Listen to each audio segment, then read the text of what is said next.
குரூப்பில் ஒரு நியூஸை போட்டுட்டு அதே நியூஸை எனக்கு தனியாக வேற அனுப்புவார். அப்போ அந்த அளவுக்கு செய்திகளை வந்து ஷேர் பண்ணுறேன்ற அந்த ஷேர்ன்ற ஒரு வியாதி வந்து ரொம்ப ஜாஸ்தியாகி போச்சு இப்போ நமக்கு.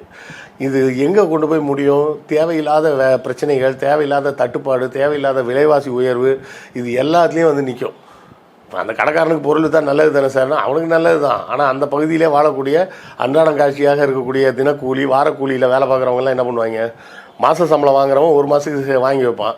பணக்காரனாக இருக்கிறவன் 6 மாதத்துக்கு வாங்கி வைப்பான். அவன் இதோட பத்தாதுன்னு பெட்ரோல் டீசல்லாம் வேறு வாங்கி வச்சுப்பாங்க.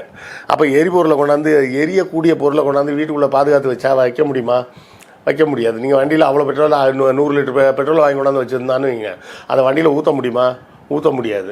அப்போ அதன் மூலமாக விபத்துகள் ஏற்படுறதுக்கு கூட வாய்ப்பு இருக்குது. ஸோ இந்த மாதிரி பொய் செய்திகள், வதந்திகள் பரவுவதன் காரணமாக என்னெல்லாம் பிரச்சனைகள் இருக்குதுன்னு யோசிச்சு பாருங்கள். நம்மால் கற்பனை கூட பண்ண முடியாத அளவுக்கு பிரச்சனைகள் ஏற்படுங்க.